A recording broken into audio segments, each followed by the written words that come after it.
बांग्लादेश के दलितों को बचाएंगे गुरिल्ला कमांडो, बंगाल के रास्ते से घुसेंगे और कट्टरपंथियों को सिखाएंगे सबक। बांग्लादेश में कट्टरपंथियों के निशाने पर दलित और बौद्ध, घर उजाड़े, दुकानें लूटी, इज्जत को भी सबके सामने किया तार-तार। अब देना होगा हर एक आंसू का हिसाब, फिर मांगते रहना दुनिया से जवाब। एक बार फिर बांग्लादेश को आजाद कराएगी भारतीय सेना।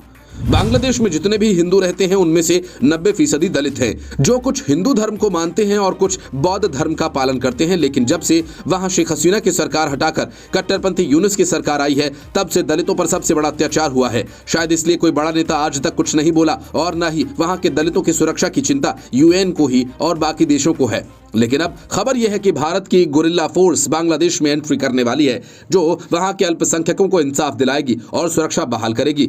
इस फोर्स की खासियतें आप जानेंगे तो हैरान रह जाएंगे, लेकिन उससे पहले यह जानना जरूरी है कि बांग्लादेश के कट्टरपंथी किस हद तक उन पर जुल्म ढा रहे हैं। बांग्लादेश में 2000 से ज्यादा हिंसक घटनाएं पिछले कुछ दिनों में हिंदुओं के खिलाफ हो चुकी हैं। इस्कॉन मंदिर के पुजारी चिन्मय कृष्णदास जब इसका विरोध कर रहे थे तो उन्हें गिरफ्तार कर लिया गया। टारगेट करके हिंदुओं की दुकानों को लूटा जा रहा है। विश्वविद्यालयों में हिंदू छात्रों को ढूंढ ढूंढ कर पीटा जा रहा है। यूएन की एक रिपोर्ट के अनुसार कई हिंदू मंदिरों को निशाना बनाया गया और टारगेट करके हिंदुओं के घरों को लूटा गया। लेकिन अब भारत और बर्दाश्त करने के मूड में नहीं। बंगाल के रास्ते गुरिल्ला कमांडोज बांग्लादेश में एंट्री करने वाले हैं, इसलिए वहां के कट्टरपंथी बौखलाए हुए हैं और ममता बनर्जी का सर काटने की बातें कर रहे हैं।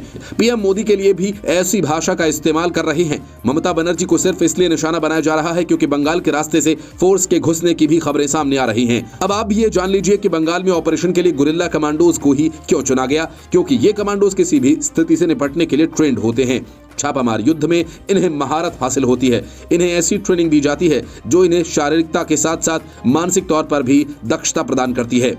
IJWS यानी काउंटर इंसर्जेंसी और जंगल वॉरफेयर स्कूल में भारतीय सैनिकों को इस प्रकार की ट्रेनिंग दी जाती है जिससे सैनिक जंगलों में दुश्मनों का सामना आसानी से कर सकें। और यहां दिए जाने वाले प्रशिक्षण को दुनिया के सामने कठिन प्रशिक्षण में से एक माना जाता है। ये कमांडोज उग्रवादियों से निपटने के लिए जंगल में कड़ी ट्रेनिंग लेते हैं और इन कमांडोज की डाइट भी ऐसी होती है जिससे इनकी मानसिक स्थिति मजबूती का अंदाजा आसानी से लगाया जा सकता है। ट्रेनिंग का एक हिस्सा ऐसा भी होता है जिसमें इन गुरिल्ला कमांडोज को बेहद सामान्य चीजों के साथ जंगल में छोड़ दिया जाता है और इन कमांडोज को युद्ध जैसी परिस्थितियों में जीवन जीने और दुश्मनों के क्षेत्र में कैसे सरवाइव किया जाए इसकी भी ट्रेनिंग दी जाती है। जंगल में जिस भी प्रकार के संसाधन होते हैं उनमें सही गलत की पहचान कर उसे ठीक इस्तेमाल करने की ट्रेनिंग भी इन्हें दी जाती है। इन कमांडोज में राष्ट्र को लेकर जज्बा इतना मजबूत होता है कि ये सांप, बिच्छू, केकड़े से लेकर मेंढक तक सब कुछ खा जाते हैं। हालांकि वे खास तौर पर गिद्ध और छिपकली को नहीं खाते। इसके अलावा खाने के लिए चूल्हे और बर्तनों का इंतजाम भी जंगल में ही नेचुरली तरीके से कर लिया जाता है। गुरिल्ला कमांडोज को पूरी तरह से जंगल के कायदे कानून का हिसाब अपने आप को ढाल लेने का होता है और उन्हें उग्रवादियों से एक कदम आगे सोचना होता है, क्योंकि वे आमतौर पर उग्रवादियों को उनके ही क्षेत्र में खत्म करने की तैयारी करते हैं। महाराणा प्रताप से लेकर छत्रपति शिवाजी तक ने गुरिल्ला युद्ध की नीति को अपनाया था। आजाद भारत में पहली बार 1962 में चीन के खिलाफ भारत ने गुरिल्ला युद्ध लड़ा था।